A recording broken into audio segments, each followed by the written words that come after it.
हरे कृष्ण। सब हरे श्रद्धा कृष्ण। भक्त मानू मु स्वागत जनाऊँगी मोर विनम्र प्रणाम जनाऊँगी।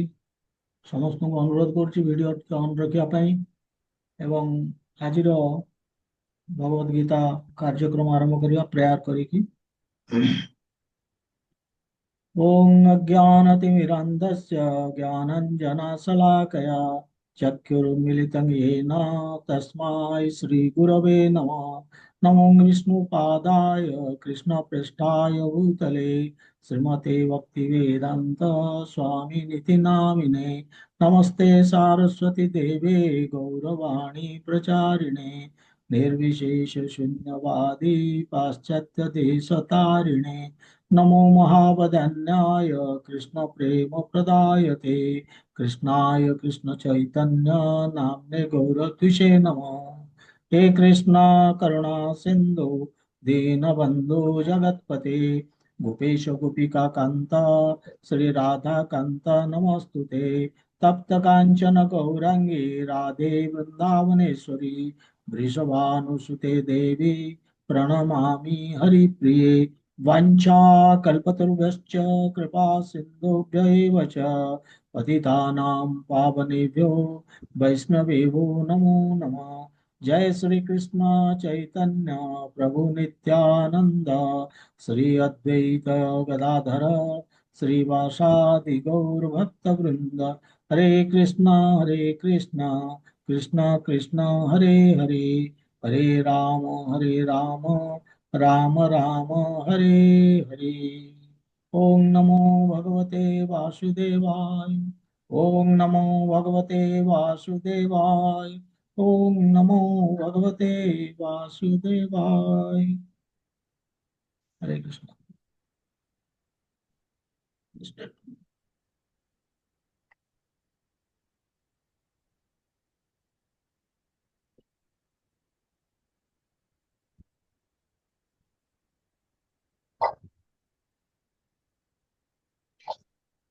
आज आम द्वितीय अध्याय आरंभ करवा। प्रथम अध्याय आम शेष करचे लास्ट क्लास रे।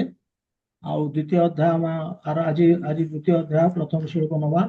तेबे गोटे सेकेंड मु जस्ट गोटे कर दूची शेयर करूची।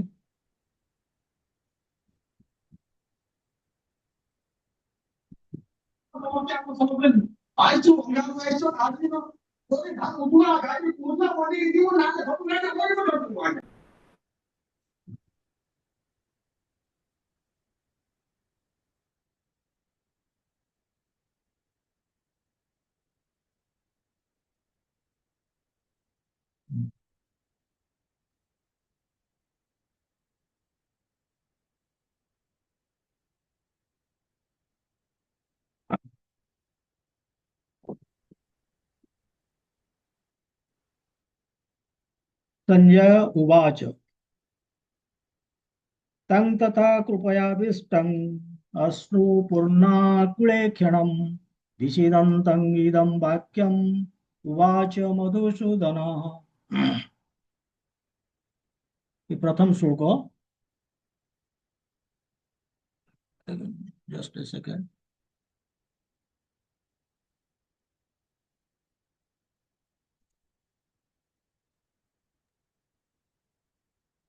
तेबे आमे जो प्रथम अध्याय एवं द्वितीय अध्याय जो वर्तमान आरंभ करुचे तार लिंक कौन सेटा को जानिबा दरकार।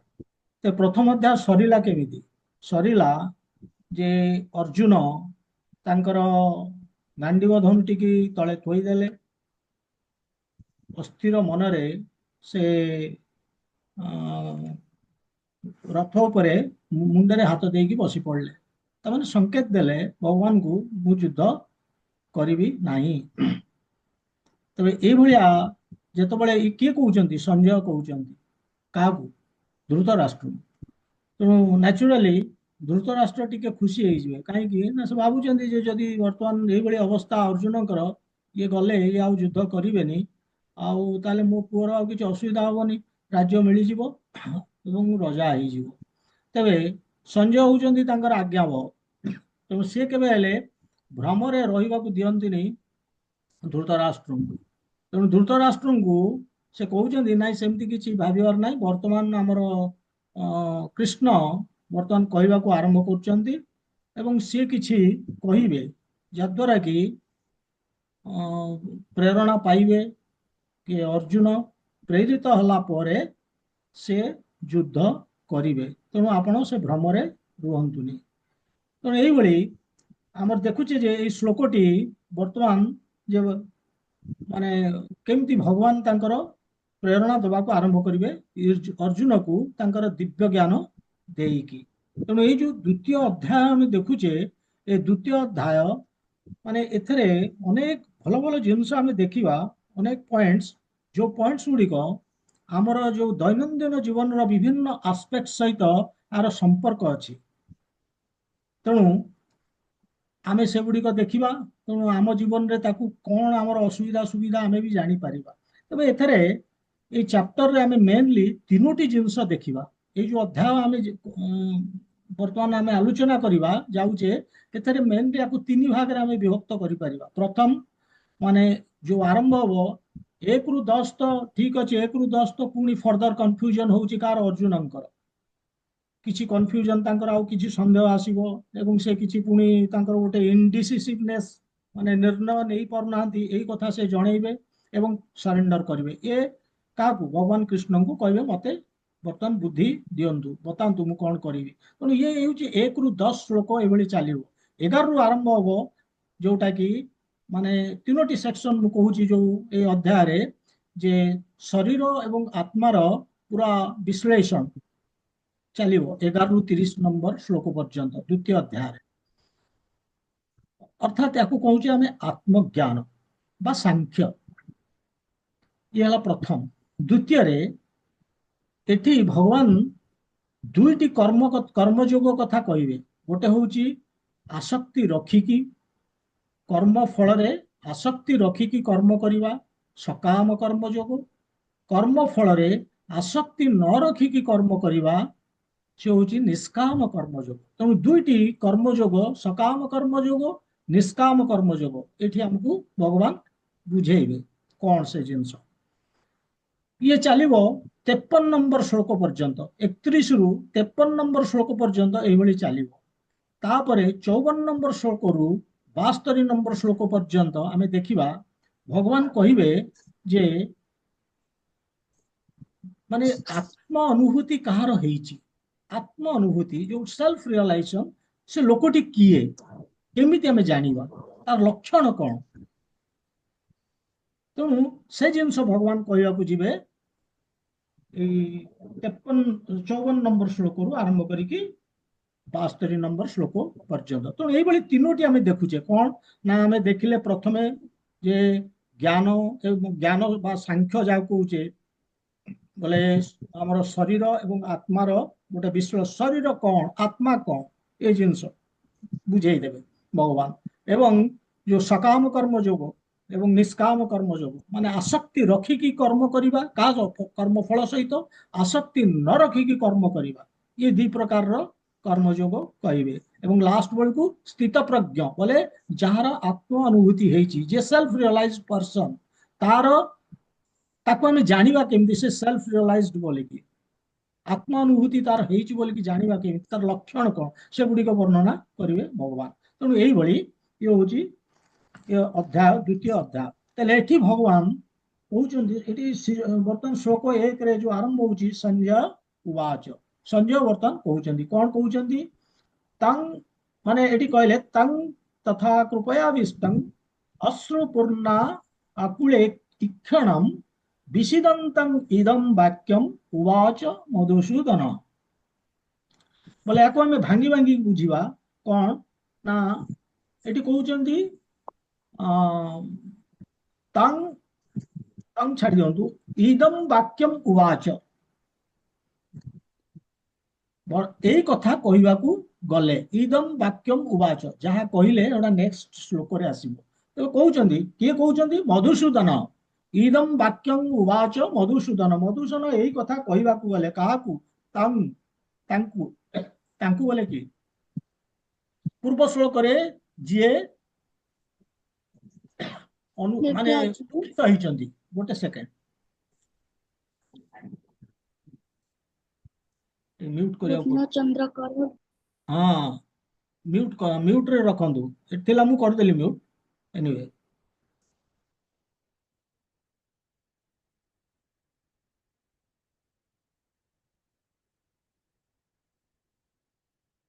म्यूट न कले टिके टिके डिस्टर्बेंस हबो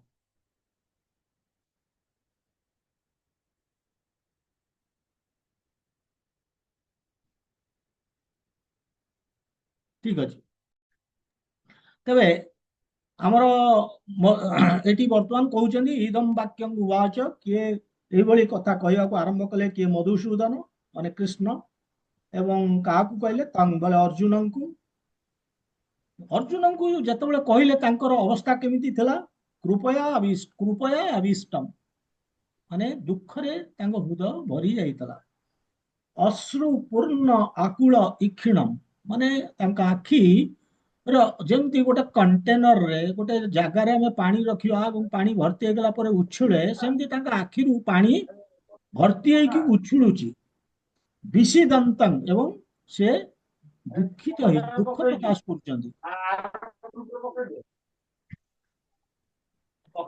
ମ୍ୟୁଟରେ ରଖନ୍ତୁ ସମସ୍ତେ ଅନମ୍ୟୁଟ ହେଇଯାଉଛି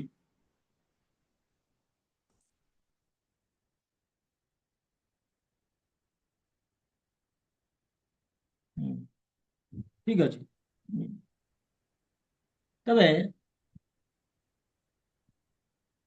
ଏଇଭଳି ମାନେ ଅର୍ଜୁନଙ୍କୁ ସେ କହୁଛନ୍ତି କଣ କିଛି କହିବାକୁ ଯିବେ ସେଟା ନେକ୍ସଟ ଶ୍ଲୋକରେ କହିବେ ତେବେ ଏଠି ଅର୍ଜୁନଙ୍କର ଅବସ୍ଥା କେମିତି ଥିଲା ନା ଏଇଭଳି ଯେ ଦୟାର୍ଦ୍ଦ ହୃଦୟ ଏବଂ ଆଖିରେ ଅଶ୍ରୁ ଭଳିଆ ଲୁହ ଭରି ଯାଇଛି ଏବଂ ବହୁତ ଦୁଃଖିତ ସେ ଅଛନ୍ତି ଏଇଭଳି ତାଙ୍କର ଅବସ୍ଥା ଏବଂ ବର୍ତ୍ତମାନ ତାଙ୍କୁ ମାନେ ମଧୁସୂଦନ କିଛି କହିବା ଆରମ୍ଭ କରୁଛନ୍ତି ଏ ମଧୁସୂଦନ ଶବ୍ଦଟି କାହିଁକି ବ୍ୟବହାର ହେଇଛି ମଧୁସୂଦନ ଅର୍ଥ ମଧୁ ଆଉ କୈତବ ବୋଲିକି ଦୁଇ ଜଣ ରାକ୍ଷସ ଥିଲେ ସେମାନେ ଥରେ କଣ କରିଥିଲେ ବ୍ରହ୍ମାଙ୍କର ବେଦକୁ ସେ ଚୋରି କରି ନେଇଥିଲେ ଏବଂ ବ୍ରହ୍ମା କମ୍ପ୍ଲେନ କରିଥିଲେ କୃଷ୍ଣଙ୍କ ପାଖରେ ଯେ ଏଇଭଳି ତେଣୁ ସେତିକିବେଳେ କଣ ହେଲା ନା କୃଷ୍ଣ ଜାଣିପାରିଲେ ବେଦ ଅଛି ବର୍ତ୍ତମାନ କାହା ପାଖରେ ମଧୁ ରାକ୍ଷସଙ୍କ ପାଖରେ ତେଣୁ ମଧୁକୁ ସେ ମାରିଥିଲେ ସେଥିପାଇଁ ତାଙ୍କ ନାଁ ମଧୁସୂଦନ ତେବେ ଏଠି ତାତ୍ପର୍ଯ୍ୟ କଣ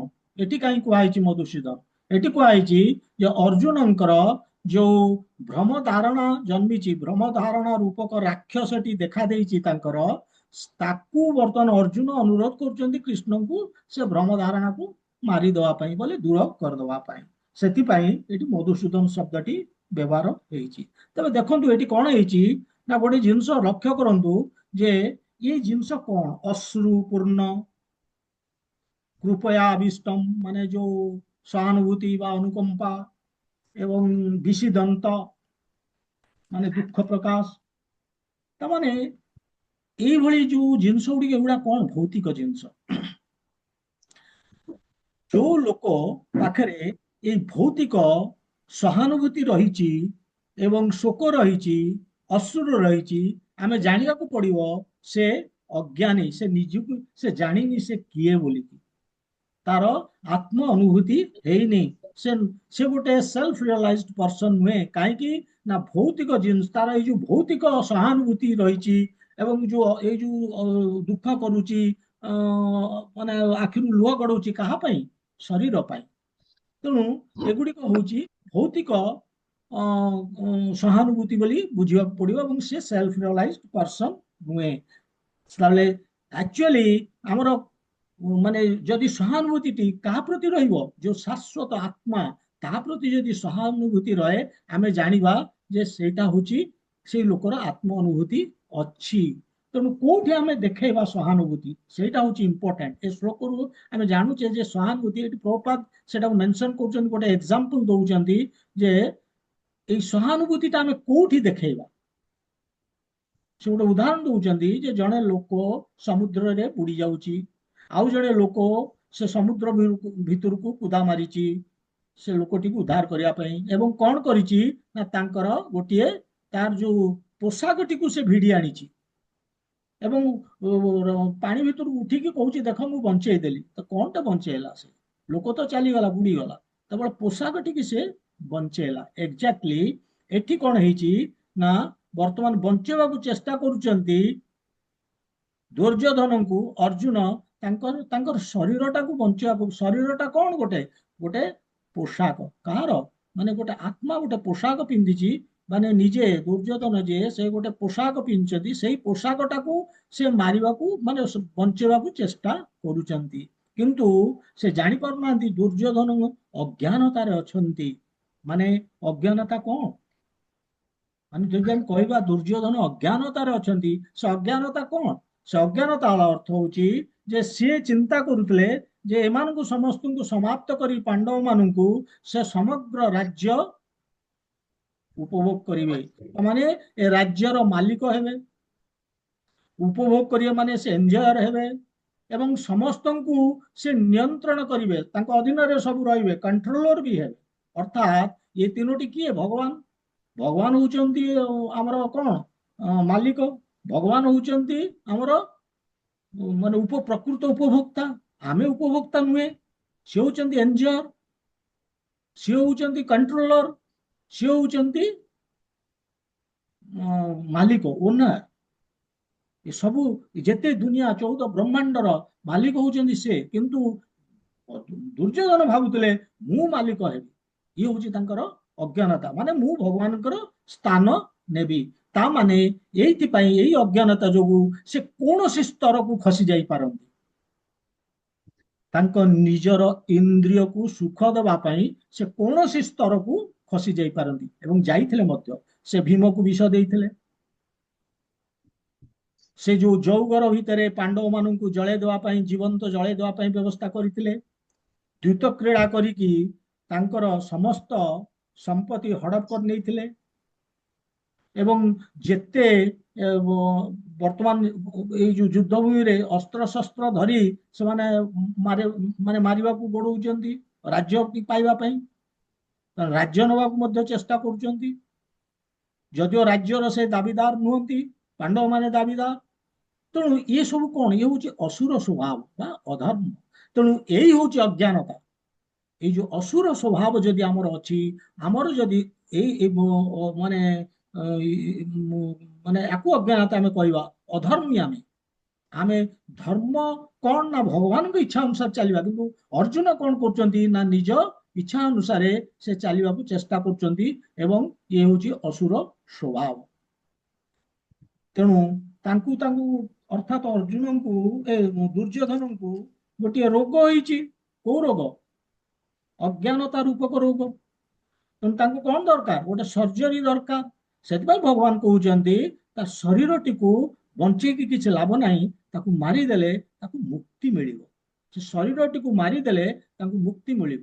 କାହିଁକି ନା ଇଏ ମୋର ଗାଇଡାନ୍ସରେ ଅର୍ଜୁନ ତମେ କରିବ, ତମେ ନିଜେ କରୁନ, ମୁଁ କହୁଛି ଏବଂ ତମେ କରିବ। ଫଳରେ ସେ ମୁକ୍ତି ପାଇବେ, ତାଙ୍କର ମୁକ୍ତି ଦରକାର। ତେଣୁ ୱାର୍କ ଫର ଦ ସୋଲ, ଏଠି ଭଗବାନ ଏଇ ଜିନିଷଟା ଜଣେଇ ଦଉଛନ୍ତି। ଏଇ ଅଧ୍ୟାୟରେ ଆରମ୍ଭ କରୁଛନ୍ତି ଯେ ଆମେ ଆତ୍ମା ନୁହେଁ, ସରି ଶରୀର ନୁହେଁ, ଆମେ ଆତ୍ମା ଏବଂ ଆତ୍ମା ପାଇଁ କାମ କର।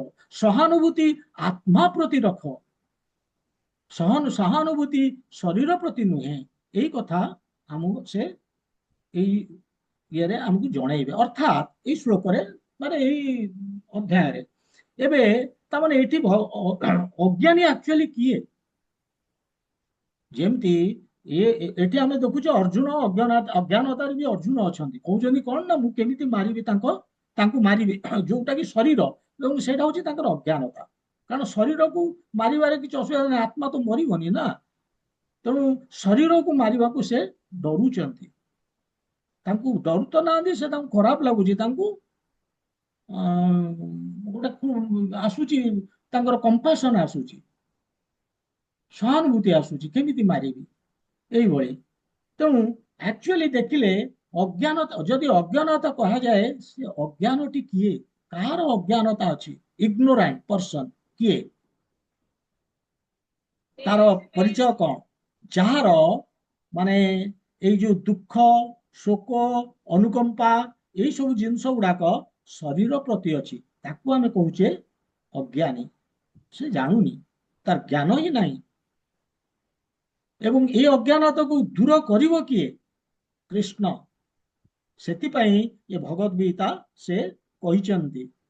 ଭଗବତ ଗୀତା ସେ କହିନାହାନ୍ତି କେବଳ ଅର୍ଜୁନଙ୍କୁ ସାହାଯ୍ୟ କରିବା ପାଇଁ, ତାଙ୍କୁ ସେ ଅଜ୍ଞାନତାରୁ ବାହାର କରିବା ପାଇଁ କେବଳ ତାଙ୍କ ଉଦ୍ଦେଶ୍ୟ ନଥିଲା। କାହିଁକି ନା ଅର୍ଜୁନ ତ ଗୁଡାକେଶ, ସେ ତ ଅଜ୍ଞାନତାକୁ ଜୟ କରିଛନ୍ତି। ତାଙ୍କୁ ପର୍ପସଫୁଲି, ଉଦ୍ଦେଶ୍ୟମୂଳକ ଭାବରେ ଅଜ୍ଞାନତାର ରଖାହେଇଛି, କିନ୍ତୁ ମାଧ୍ୟମ କରିକି ଆମ ପାଖରେ ଗୀତା ପହଞ୍ଚେଇବା ପାଇଁ। ଏବଂ ସେ କେମିତି ଆମର ଅଜ୍ଞାନତାକୁ ଦୂର କରିବେ ଆମେ ଦେଖିବା ଯେତେବେଳେ ଆମେ ଆଗକୁ ବଢିବା। ନେକ୍ସଟ ଶ୍ଲୋକ ସବୁ ଆମେ ଜାଣିବା ଏ ଦ୍ୱିତୀୟ ଅଧ୍ୟାୟରେ ଆମର ଅଜ୍ଞାନତା ସେ କେମିତି ଦୂର କରୁଛନ୍ତି ଆମେ ଦେଖିବା। ତେବେ ଇଏ ହେଲା ପ୍ରଥମ ଶ୍ଲୋକ। ବର୍ତ୍ତମାନ ଆମେ ଆକ୍ଚୁଆଲି 2 ଆଉ 3 ଶ୍ଲୋକ ଦିଟାକ ଏକା ବେଳେ କରିବା କଥା।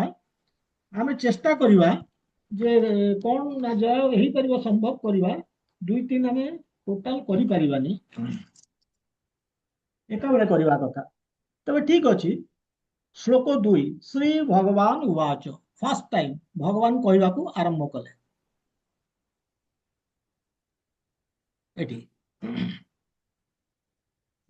ତେବେ କଣ କହୁଛନ୍ତି? କୁତସ୍ତ୍ୱାକସ୍ମଳମ୍ ଇଦಂ ବିଷମେ ସମୁପସ୍ଥିତମ୍ ଅନାର୍ଯ୍ୟ ଜୁଷ୍ଟମ୍ ଅସୌର୍ଗ୍ୟମ୍ ଅକୀର୍ତ୍ତିକରମ ଅର୍ଜୁନ। ତେଣୁ ଏଠି କହୁଛନ୍ତି ଯେ ଏଇ ଯୋଉ ମଇଳା ତମ ଭିତରେ ଆସିଲା କେମିତି ଅର୍ଜୁନ? କୁତସ୍ତ୍ୱା କସ୍ମଳ ଇଦମ୍, କସ୍ମଳ ମାନେ ମଇଳା, ଅଜ୍ଞାନତା। ଇଏ ତମ ଦେହରେ କେମିତି ଆସିଲା ଅର୍ଜୁନ? ବିଷମେ ସମୁପସ୍ଥିତ, ଏଇ ଯୋଉ କ୍ରିଟିକାଲ ସମୟରେ, ଏ ଘଡ଼ିସନ୍ଧି ମୁହୂର୍ତ୍ତରେ। ଅନାର୍ଯ୍ୟ ଜୁଷ୍ଟମ, ତମେ ଅନାର୍ଯ୍ୟଙ୍କ ଭଳିଆ ବ୍ୟବହାର କରୁଛ। ଅନାର୍ଯ୍ୟ ବୋଲେ ଯାହାର ସେଲ୍ଫ ରିୟଲାଇଜେସନ ନାହିଁ, ଆତ୍ମ ଅନୁଭୂତି ନାହିଁ, ଉଦ୍ଦେଶ୍ୟ ଜାଣିନି, ଜୀବନର ଉଦ୍ଦେଶ୍ୟ କଣ ଜାଣିନି। ଅର୍ଥାତ୍ ଯାହାର ଜୀବନ ସ୍ପିରିଚୁଆଲ ମାନେ ଆଧ୍ୟାତ୍ମିକ ଜୀବନରେ ସେ ବଢୁନାହିଁ, ଅନାର୍ଯ୍ୟ। ଅସର୍ଗ୍ୟମ ମାନେ ତମେ ଯୋଉ ଭଳିଆ ବ୍ୟବହାର କରୁଛ, ତମେ କ୍ଷତ୍ରିୟ, ଯୁଦ୍ଧ କଲେ ତମେ ଯିବ ସ୍ୱର୍ଗକୁ, ହାରିଲେ ଯିବ, ଜିତିଲେ ବି ଯିବ, କିନ୍ତୁ ତମେ ପାଇବନି। ତମେ ବର୍ତ୍ତମାନ ଯୁଦ୍ଧ କରିବନି କହୁଛ। ଅକୀର୍ତ୍ତିକରମ, ତମେ ଏ ଜନ୍ମରେ ତମକୁ ଲୋକ ଛି ଛି କହିବେ, କହିବେ ଏଟା ଡରପୁକ, ଡରିକି ଚାଲିଗଲା, ଯୁଦ୍ଧ କଲାନି, ଭୀରୁ, କାପୁରୁଷ, ନିନ୍ଦା କରିବେ। ତେଣୁ ଅକୀର୍ତ୍ତିକରମ ଏଇଭଳିଆ କହୁଛନ୍ତି। ତେବେ ଆମେ 2 3 ପରେ କରିବା। ଆମେ ଏଥିରୁ ଖାଲି ଗୋଟିଏ ଜିନିଷ ନେଇପାରିବା, ଶ୍ରୀ ଭଗବାନ ଉବାଚ। ଦେଖିବା କେତେ ବାଟ ଆମେ ଯାଉଛେ। ଏଠି ଭଗବାନ ଉବାଚ, ଭଗବାନ ଉବାଚ। ଭଗବାନ ଆକ୍ଚୁଆଲି କଣ? କଥା ହଉଛି ଯେ ଯେତେବେଳେ ଏଇ ଭଗବତ ଗୀତାରେ ଆମେ ଦେଖିବା, ସବୁ ଜାଗାରେ କହିବେ ସଞ୍ଜୟ ଉବାଚ, ଅର୍ଜୁନ ଉବାଚ, କିନ୍ତୁ କୃଷ୍ଣ ଉବାଚ କାହିଁ କୁହାହେଲାନି? ଭଗବାନ ଉବାଚ। ଧୃତରାଷ୍ଟ୍ର ଯେତେବେଳେ କହୁଛନ୍ତି ଧୃତରାଷ୍ଟ୍ର ଉବାଚ। ତେଣୁ ଭଗବାନ ଉବାଚ କାହିଁକି? ଭଗବାନ କଣ? ବହୁତ ଲୋକ କହନ୍ତି ଭଗବାନ ବୋଲେ ତାଙ୍କର ଧାରଣା ଯେ ତାଙ୍କର ଆକାର ନାହିଁ, ସେ ନିରାକାର, ନହେଲେ ନାହିଁ ସେ ଗୋଟେ ଲାଇଟ୍, ନହେଲେ ନାହିଁ ସେ ଗୋଟେ ଏନର୍ଜି, ମାନେ ଏଇଭଳି ବିଭିନ୍ନ ପ୍ରକାରର ଭାବନ୍ତି। ଆକ୍ଚୁଆଲି ଭଗବାନ କଣ? ଏଟା ଦିଆହେଇଛି ଆମର ଭାଗବତମର ପ୍ରଥମ ସ୍କନ୍ଦ 2ୟ ଅଧ୍ୟାୟ 11 নম্বর ଶ୍ଲୋକରେ। वदन्ति तत्तत्त्वविद तत्त्वं यज्ञानम् अद्वयम् ब्रह्मेति परमात्मेति भगवान इति शब्दते। ଏଥିରେ କହୁଛନ୍ତି ବଦନ୍ତି ତତ୍ତ୍ୱବିଦ, ଯୋଉମାନେ ତତ୍ତ୍ୱବିଦ ମାନେ ଯୋଉମାନେ ତତ୍ତ୍ୱକୁ ଜାଣିଛନ୍ତି, ସତ୍ୟକୁ ଜାଣିଛନ୍ତି, ସେମାନେ କଣ? ତତ୍ତ୍ୱମ୍ ଜ୍ଞାନମ୍ ଅଦ୍ୱୟମ୍, ସେମାନେ ପରମ ଯୋଉ ଆବସଲ୍ୟୁଟ ଟ୍ରୁଥ ଯିଏ, ତାଙ୍କୁ ସେ ଜାଣିଛନ୍ତି। ତାମାନେ ସେଲ୍ଫ ରିୟଲାଇଜ ପର୍ସନ, ଯୋଉମାନେ ଆତ୍ମ ଅନୁଭୂତି ଯାହାଙ୍କର ହେଇଛି। ଡିଷ୍ଟର୍ବାନ୍ସ ହଉଛି ମଝିରେ ମଝିରେ, ମ୍ୟୁଟ ମ୍ୟୁଟ।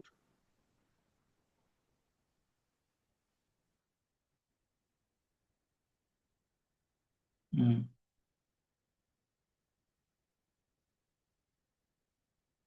সময়ଟା ପଳେଇବ ଡିଷ୍ଟର୍ବାନ୍ସ ହେଲେ ଆଉ। ଏନିୱେ, ତେବେ ଭଗବାନ ଏଠି ଆମେ ଦେଖିଲେ କଣ ନା ସେ କହୁଛନ୍ତି ଯୋଉ ଯିଏ ସେଲ୍ଫ ରିୟଲାଇଜ ପର୍ସନ ଅର୍ଥାତ୍ ଯାହାର ଆତ୍ମ ଅନୁଭୂତି ହେଇଛି, ଯିଏ ତତ୍ତ୍ୱକୁ ଜାଣିଛି, ସେ ତତ୍ତ୍ୱମ୍ ଯସ୍ ଜ୍ଞାନମ୍ ଅଦ୍ୱୟମ୍, ସେ ଜାଣୁଛି ସେ ଯୋଉ ନନ୍ ଡୁଆଲ ମାନେ ଯୋଉ ଅଦ୍ୱୈତ ଜିନିଷଟା ପରମ ସତ୍ୟ ଯିଏ, ସିଏ କଣ ନା ତାଙ୍କୁ ତିନୋଟି ସ୍ତରରେ ଆମେ ଦେଖୁଛେ, ବୁଝିବାକୁ ଚେଷ୍ଟା କରୁଛେ। ସେ ତିନିଟା ସ୍ତର କଣ? ବ୍ରହ୍ମନ୍, ପରମାତ୍ମା ଏବଂ ଭଗବାନ। ଏ ହଉଛି ତିନୋଟି ସ୍ତରରେ ଆମେ ତାଙ୍କୁ ଦେଖୁଛେ। ତାମାନେ ଯୋଉ ଅବ୍ୟକ୍ତ ରୂପରେ ଯୋଉ ପୁରା ଚାରିଆଡେ ବ୍ୟାପିକି ଅଛନ୍ତି କିଏ? ଭଗବାନ ଅବ୍ୟକ୍ତ ଅଦୃଶ୍ୟ ଭାବରେ ଚାରିଆଡେ ଅଛନ୍ତି, ସେ ସେଇଟାକୁ ଆମେ କହୁଛେ ବ୍ରହ୍ମନ୍। ଭଗବାନ ଗୀତାରେ କହୁଛନ୍ତି ମୟା ତତମ୍ ଇଦମ୍ ସର୍ବମ୍ ଜଗତ୍ ଅବ୍ୟକ୍ତ ମୂର୍ତ୍ତିନା, ମୁଁ ଚାରିଆଡେ ସବୁଆଡେ ସବୁଆଡେ ମୁଁ ବ୍ୟାପିକି ରହିଛି ମୋର ଅଦୃଶ୍ୟ ରୂପରେ, ଯୋଉଟା ନିରାକାର ବୋଲିକି କହନ୍ତି ଲୋକ, ସେଟା ବ୍ରହ୍ମନ୍। ସେ ହଉଛି ପ୍ରଥମ ମାନେ ଫେଜଟା ଭଗବାନଙ୍କର ବୋଲିକି ବୁଝିବାକୁ ହବ। ଦ୍ୱିତୀୟଟା ହଉଛି ପରମାତ୍ମା, ଯିଏ ଆମ ହୃଦୟରେ ଅଛନ୍ତି। ଏବଂ ଅଲ୍ଟିମେଟ ଯୋଉଟା ତୃତୀୟ ସ୍ତର ଫାଇନାଲ ସ୍ତରରେ ଭଗବାନ, ସେଟା ହଉଛି supreme personality of Garh head, ପରମ ପୁରୁଷୋତ୍ତମ ଭଗବାନ ଶ୍ରୀକୃଷ୍ଣ ନିଜେ। ତେଣୁ ତିନୋଟି ସ୍ତରରେ ଏଟାକୁ ପ୍ରଭୁପାଦ ବୁଝେଇ ଦଉଛନ୍ତି କେମିତି ନା, ସେ ସୂର୍ଯ୍ୟକୁ ନେଇଛନ୍ତି। ସେ କହୁଛନ୍ତି ଜଣେ ଲୋକ ସୂର୍ଯ୍ୟ କିରଣ ବିଷୟରେ ପଢୁଛି, ଅଧ୍ୟୟନ କରୁଛି। ସେ ଯିଏ ଅଧ୍ୟୟନ କରୁଛି ସୂର୍ଯ୍ୟ କିରଣ ବିଷୟରେ, ସେ କହୁଛି ମୁଁ ସୂର୍ଯ୍ୟଙ୍କୁ ଜାଣିଛି। ସେ କିଛି ଗଲତ କହୁନି, ସେ ଜାଣିଛି ସୂର୍ଯ୍ୟଙ୍କୁ କିନ୍ତୁ ସମ୍ପୂର୍ଣ୍ଣ ରୂପେ ଜାଣିନି। ସେମିତି ଆଉ ଜଣେ ଅଧ୍ୟୟନ କରୁଛି ସୂର୍ଯ୍ୟଙ୍କର ଯୋଉ ଥାଳିଆଟି ଭଳିଆ ଦିଶୁଛି, ଯୋଉ ପ୍ଲେଟଟା, ଡିସ୍କ, ସନ୍ ଡିସ୍କ, ତାକୁ ଅଧ୍ୟୟନ କରୁଛି। ସେ କହୁଛି ମୁଁ ଜାଣିଛି ସୂର୍ଯ୍ୟଙ୍କୁ। ସେ କିଛି ଭୁଲ କହୁନି। ସେ କେବଳ ଜାଣିଛି କଣ ନା, ସେଇ ଯୋଉ ସନ୍ ଡିସ୍କ ଅର୍ଥ ମାନେ କେବଳ ସେ ମାନେ ଯୋଉ ମାନେ ସମ୍ପୂର୍ଣ୍ଣ ରୂପ କମ୍ପ୍ଲିଟ ଭାବରେ ଜାଣିନି ଭଗବାନଙ୍କୁ। ସେ କେବଳ ସେଇ ସନ୍ ଡିସ୍କ ଉପରେ ଯେତିକି ଜାଣିଲା, ସେ ସନ୍ ରେ ଆଉ ସନ୍ ଡିସ୍କ, ସେ ଟିକେ ବ୍ରହ୍ମରୁ ଉଚ୍ଚ ସ୍ତରରେ ଅଛି। କିନ୍ତୁ ଯିଏ ସନ୍ ପ୍ଲାନେଟ ଭିତରେ ପଶି ଯାଇଛି, ଅର୍ଥାତ୍ ସିଏ ଜାଣୁଛି କଣ ନା ସନ୍ ରେ କଣ, ସେ ସନ୍ ଡିସ୍କଟା କଣ, ତାର ବାହାର ଏବଂ ମାନେ ଭିତର ସବୁ ଜିନିଷ, ସନ୍ ପ୍ଲାନେଟ ଭିତରେ ବି କଣ ଅଛି, ସେ ସବୁ ଜାଣୁଛି। ସେମିତି ଯିଏ ଭଗବାନଙ୍କୁ ଜାଣିଛି, ସେ ସବୁ ବାହାର ଭିତର ସବୁ ଜାଣୁଛି। ବ୍ରହ୍ମନ୍ ଯିଏ, ସିଏ ସୂର୍ଯ୍ୟ କିରଣ ଯିଏ ଷ୍ଟଡି କରୁଛି ତା ସାଙ୍ଗରେ କମ୍ପେୟାର କରିପାରିବା। ପରମାତ୍ମା କୁ ଯିଏ ଜାଣିଛି, ସିଏ କେବଳ ସନ୍ ଡିସ୍କ ସାଙ୍ଗରେ ତାକୁ ତୁଳନା କରିପାରିବା। ଏବଂ ଯିଏ ଜାଣିଛି ଭଗବାନଙ୍କୁ, ତାକୁ ତୁଳନା କରିପାରିବା ଆମେ ସନ୍ ପ୍ଲାନେଟ, ସୌରମଣ୍ଡଳ, ଯୋଉଠି ତା ଭିତରେ ପଶିଗଲେ ଆମେ ତାର ବାହାର ଭିତର ସବୁ ଜାଣୁଛେ, ସନ୍ ରେ ବି ଜାଣୁଛେ ଏବଂ ଇଏ ବି ଜାଣୁଛେ। 10 ମିନିଟ୍ ଅଛି, ଦେଖିବା କେତେ ବାଟ ଯାଇପାରୁଛେ ଆମେ। ଯଦି ଇନ କେସ୍ ଯଦି ହେଇଯାଏ ଯେ ମୋର ସମୟ ହେଇଗଲା, ଆଉ ହୁଏତ ମ୍ୟାକ୍ସିମମ୍ 5 ମିନିଟ୍ ସମୟ ଲାଗିପାରେ, ସମସ୍ତଙ୍କୁ ରିକ୍ୱେଷ୍ଟ ପୁନର୍ବାର ଏ 5 ମିନିଟ୍, 5 ମିନିଟ୍ରୁ ଅଧିକା ଲାଗିବନି, ମତେ ଲାଗୁଛି 15 ମିନିଟ୍ ସମୟ ଲାଗିବ ଏଇଠୁ। ତେଣୁ ଆପଣ ଇଏ କରିବେ କଣ, ଆଉ ଥରେ ରିଜଏନ୍ କରିବେ। ମୁଁ କାଟିଦେବି, ଆପଣ ରିଜଏନ୍ କରିବେ। ଠିକ ଅଛି। ତେବେ ଏଇଭଳି ତାମାନେ ଭଗବାନ, ଆମେ ଜାଣିଲେ ଭଗବାନଙ୍କୁ ତିନୋଟି ସ୍ତରରେ ଦେଖାଯାଏ, ବ୍ରହ୍ମନ୍, ପରମାତ୍ମା ଏବଂ ତାଙ୍କୁ ପର୍ସନ, ଆଜ ଏ ପର୍ସନ ଯିଏ ଆସିଥିଲେ ଆମର ଦ୍ୱାପର ଯୁଗରେ, ଯୋଉ ଦେବକୀଙ୍କର ପୁତ୍ର, ସେ ହଉଛନ୍ତି ଭଗବାନ କୃଷ୍ଣ, ସଚିତାନନ୍ଦ ବିଗ୍ରହ। ଏଇଟା କୁହାଯାଇଛି ଆମର କୋଉଥିରେ, ବ୍ରହ୍ମ ସଂହିତାରେ, ଈଶ୍ୱର ପରମ କୃଷ୍ଣ ସଚିତାନନ୍ଦ ବିଗ୍ରହ, ଅନାଦିର୍ ଆଦିର୍ ଗୋବିନ୍ଦ, ସର୍ବ କାରଣ କାରଣମ୍। ସେ ହଉଛନ୍ତି ପରମ, ସମସ୍ତ ବହୁତ ଈଶ୍ୱର ଅଛନ୍ତି, ସେ ହଉଛନ୍ତି ପରମ କୃଷ୍ଣ, ପରମେଶ୍ୱର। ଏବଂ ସେ ହଉଛନ୍ତି ଗୋଟେ ପର୍ସନ, ସତ୍ ଚିତ୍ ଆନନ୍ଦର ତାଙ୍କର ଫର୍ମ, ଯୋଉ କହନ୍ତି ଫର୍ମଲେସ୍, ନାଇଁ ଫର୍ମ, ତାଙ୍କର ଆକାର ଅଛି। ଅନାଦିର୍ ଆଦିର୍ ମାନେ ତାଙ୍କର ପୂର୍ବରୁ କେହି ନଥିଲେ, ସେ ହଉଛନ୍ତି ପ୍ରଥମ। ଆଦିର୍, ଅନାଦିର୍, ତାଙ୍କ ପୂର୍ବରୁ କେହି ନାହାନ୍ତି। ସବୁ କାରଣର କାରଣ ଇଏ ହେଲେ ଭଗବାନ। ଭଗବାନ ଅର୍ଥ ହେଲା ସେଇ।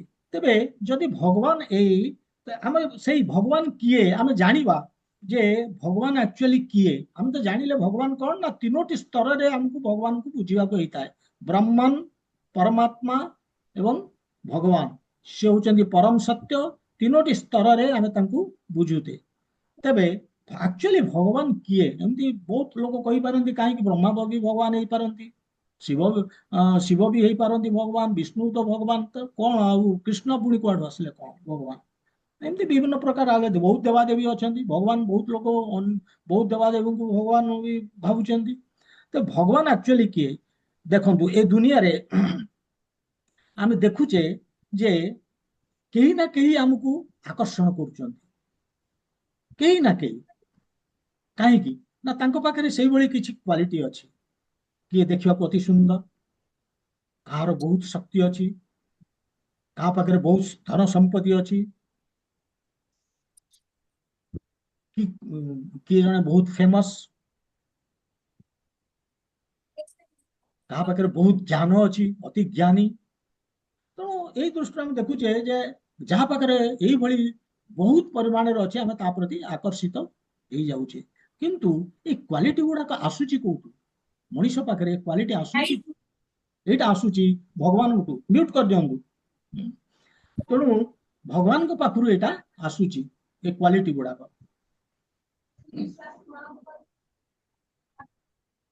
ଭଗବାନ କାହିଁକି ନା ଆମେ ହଉଛେ ଭଗବାନଙ୍କର ଅଂଶ। ତେଣୁ ଭଗବାନଙ୍କ ପାଖରେ ଯାହା ଅଛି ଆମ ପାଖକୁ ସେଗୁଡାକ ଆସିବ। ଏବଂ କାହା ପାଖରେ ଏଇଟା ଭଗବାନଙ୍କର କୃପା ଯେ କାହା ପାଖରେ ଗୋଟେ ପର୍ଟିକୁଲାର ଗୁଣ ଅଧିକା ଥାଇପାରେ। ତେବେ ଏଇ ଯୋଉ ଜିନିଷ ମୁଁ କହିଲି ଏଇଟା ହଉଛି କଣ ନା ଆମେ ଦେଖୁଛେ ଭଗବାନ ଶବ୍ଦ, ଭଗର ଅର୍ଥ ହେଲା ଐଶ୍ୱର୍ଯ୍ୟ, ମାନ ହଉଛି ଯିଏ ଏ ଐଶ୍ୱର୍ଯ୍ୟକୁ ଧାରଣ କରିଛି। ଯେମିତି ଆମେ କହୁଛେ ଗୁଣବାନ, ଧନବାନ, ଧନ ଯାହା ପାଖରେ ଅଛି, ବିଦ୍ୟାବାନ, ମାନେ ଯାହା ଆମେ କହୁଛେ ସେଇଭଳି ଭଗବାନ ଯାହାଙ୍କ ପାଖରେ ଐଶ୍ୱର୍ଯ୍ୟ ଅଛି। ଆଉ ଆମେ ଦେଖୁଛେ ଯେ ଏଇ ଯୋଉ ଭଗବାନ ଶବ୍ଦଟି କେବଳ ଏଇ ଭଗବତ ଗୀତାରେ ଆମେ ଦେଖିବା 28 ଥର ବ୍ୟବହାର ହଉନି, 28 ଟାଇମ୍ସ। ଭାଗବତରେ ଦେଖିବା 140 ଥର ବ୍ୟବହାର କରାଯାଇଛି ମାନେ ଏଇ ଭଗବାନ ଶବ୍ଦଟିକୁ। ଏବଂ ସିଏ ହଉଛନ୍ତି କିଏ ନା ହଁ, କ୍ରିସ୍ ଶବ୍ଦର ଅର୍ଥ ହଉଛି ଟୁ ଆଟ୍ରାକ୍ଟ, ଆକର୍ଷଣ କରିବା। ନ ଶବ୍ଦର ଅର୍ଥ ହଉଛି ପରମ ଆନନ୍ଦ। ତେଣୁ ଯିଏ ଆକର୍ଷଣ କରୁଛନ୍ତି, ଯାହାଙ୍କଠୁ ସୋର୍ସ ଅଫ ଜୟ ଯିଏ, ସେ ହଉଛି ନ, କୃଷ୍ଣ। ତେଣୁ କୃଷ୍ଣ ହଉଛନ୍ତି ଭଗବାନ। ଏବଂ ତାକୁ ସେ ଭଗବାନ ଶବ୍ଦଟିକୁ ଡେଫିନେସନ ଦେଇଛନ୍ତି ପରାଶର ମୁନି। ପରାଶର ମୁନି କହନ୍ତି ଯେ ଆକ୍ଚୁଆଲି ଭଗବାନ ସେ ଗୋଟେ ଡେଫିନେସନ କଣ ଦେଇଛନ୍ତି? ଐଶ୍ୱର୍ଯ୍ୟସ୍ୟ ସମାଗ୍ରସ୍ୟ ବୀର୍ଯ୍ୟସ୍ୟ ଯଶସହସ୍ରୟଃ ଜ୍ଞାନ ବୈରାଗ୍ୟଶ୍ଚ ଏବ ଶନମ ଇତି ଭଗଗଣା। ସେ କଣ କହୁଛନ୍ତି ସେଠି? ଯେ ଐଶ୍ୱର୍ଯ୍ୟସ୍ୟ ସମାଗ୍ରସ୍ୟ ମାନେ ସମ୍ପୂର୍ଣ୍ଣ ରୂପେ, ସମ୍ପୂର୍ଣ୍ଣ ରୂପେ ଯାହାଙ୍କ ପାଖରେ ଐଶ୍ୱର୍ଯ୍ୟ ଅର୍ଥ ୱେଲ୍ଥ, ସମ୍ପତ୍ତି ଅଛି, ଯାହାଙ୍କ ପାଖରେ ବୀର୍ଯ୍ୟ ବୋଲେ ଶକ୍ତି ଅଛି, ଯଶ ବୋଲେ ଫେମ ଅଛି, ଶ୍ରେୟ ବୋଲେ ଶ୍ରୀ ସୌନ୍ଦର୍ଯ୍ୟ ଅଛି, ସମ୍ପୂର୍ଣ୍ଣ ରୂପେ ସବୁଠୁ ସୁନ୍ଦର, ସବୁଠୁ ବଳବାନ, ସବୁଠୁ ଫେମସ, ସବୁଠୁ ଧନବାନ ଏବଂ ଜ୍ଞାନୀ, ଜ୍ଞାନଶ୍ଚ ବୈରାଗ୍ୟଶ୍ଚ, ଜ୍ଞାନ ଅଛି, ସମ୍ପୂର୍ଣ୍ଣ ରୂପେ ଜ୍ଞାନୀ, ତାଙ୍କଠୁ ଆଉ ଜ୍ଞାନୀ ଅଧିକା କେହି ନାହାନ୍ତି। ବୈରାଗ୍ୟ ମାନେ ସିଏ ତାଙ୍କର କୌଣସି ଏସବୁ ଜିନିଷ ପ୍ରତି ବୈରାଗ୍ୟ, ଆମର ଯେମିତି ଧନ ସମ୍ପତ୍ତି ଏ ପ୍ରତି ଅଛି ଆମର ଆସକ୍ତି, ତାଙ୍କର ନାହିଁ। ଭୌତିକ ଜିନିଷ ପାଇଁ ତାଙ୍କର କିଛି ଆସକ୍ତି ନାହିଁ, ସେ ବୈରାଗ୍ୟ ତାଙ୍କର ଅଛି। ତେବେ ଏଇ 6ଟି ଯୋଉ ଯାହାଙ୍କ ପାଖରେ ଅଛି ସେ ହଉଛନ୍ତି ଭଗବାନ ଏବଂ ସେ ହଉଛନ୍ତି କୃଷ୍ଣ। କାହିଁକି ନା ଆମେ ଦେଖନ୍ତୁ ଯଦି କହିବା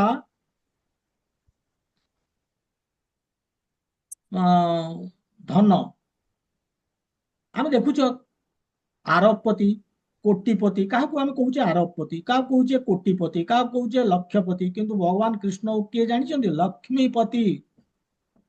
ଲକ୍ଷ୍ମୀ ଅର୍ଥ ଯାହାଙ୍କ ପାଖରେ ଯିଏ ଧନର ମାଲିକ, ତାଙ୍କର ସ୍ୱାମୀ ହଉଛନ୍ତି କୃଷ୍ଣ। ତେଣୁ ୱେଲ୍ଥ କାହା ପାଖରେ ଅଧିକା ଅଛି? ଭଗବାନଙ୍କ ପାଖରେ। ତେଣୁ ସେ ଲକ୍ଷ୍ମୀପତି। ଏବଂ ଭଗବାନ ମଧ୍ୟ କହୁଛନ୍ତି ସର୍ବଲୋକ ମହେଶ୍ୱର, ମାନେ ମୋ ସବୁ ରାଜ୍ୟ, ଯଦି ସବୁ 14 ବ୍ରହ୍ମାଣ୍ଡର ମୁଁ ମାଲିକ, ତାହେଲେ ସମ୍ପତ୍ତି ତ ସବୁ ତାଙ୍କର, ସେ ନିଜେ କହୁଛନ୍ତି। ଆଉ ଏମିତି ବି ଆମେ ଦେଖିବା ଦ୍ୱାପର ଯୁଗରେ ଭଗବାନ ଏଠିକି ଯେତେବେଳେ ଆସିଥିଲେ 16,108 ତାଙ୍କର ଥିଲେ କଣ? ସ୍ତ୍ରୀ।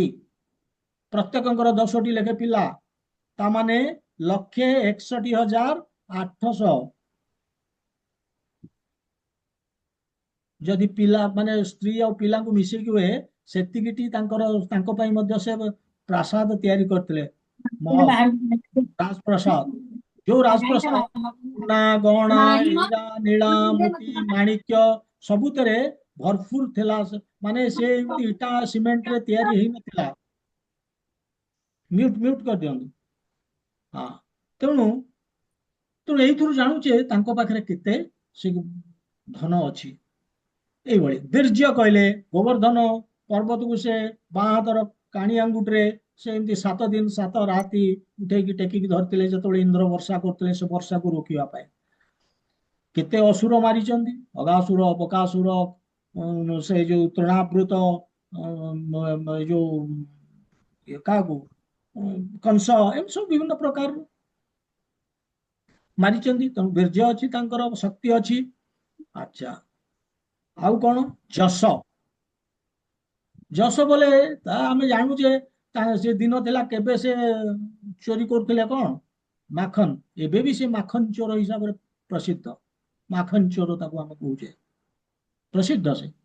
ତା ଛଡା ଆମେ ଦେଖିବା ଈଶୋପନିଷଦରେ ଗୋଟେ ଶ୍ଲୋକ ଅଛି, ଓಂ ପୂର୍ଣ୍ଣମ୍ ଅଦଃ ପୂର୍ଣ୍ଣମ୍ ଇଦಂ ପୂର୍ଣ୍ଣାତ୍ ପୂର୍ଣ୍ଣମ୍ ଉଦୟଚେତ୍। ମାନେ ଏଠି କଣ କୁହାହଉଛି? ଓಂ ପୂର୍ଣ୍ଣମ୍, ଭଗବାନ ହଉଛନ୍ତି ପୂର୍ଣ୍ଣ। ଅଦଃ ପୂର୍ଣ୍ଣମ୍ ଇଦମ୍, ଏ ଯୋଉ ଯେତେ ବ୍ରହ୍ମାଣ୍ଡ ଆମେ ଦେଖୁଛେ, ଜଗତ ଦେଖୁଛେ, ସେଗୁଡାକ ସବୁ ପୂର୍ଣ୍ଣ। ପୂର୍ଣ୍ଣାତ୍ ପୂର୍ଣ୍ଣମ୍ ଉଦୟଚେତ୍, ମାନେ ପୂର୍ଣ୍ଣରୁ ସବୁ ଗୁଡାକ ଯାହା ବାହାରିଲା ସେ ପୂର୍ଣ୍ଣ।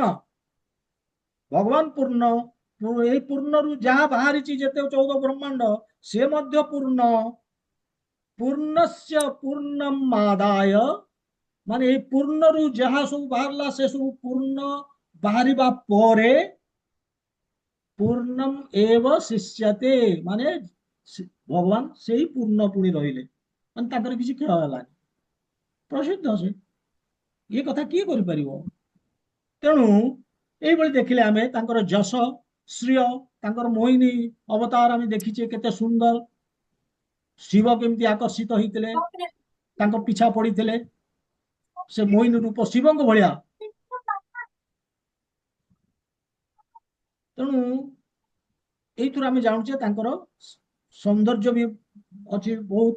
ଜ୍ଞାନ, ଜ୍ଞାନ ବୋଲେ ତ ସେ ନିଜେ କହୁଛନ୍ତି ଯେ ବେदैଶ୍ଚ ସର୍ବେ ଅହଂ ବେଦ୍ୟ, ଯଦି ବେଦ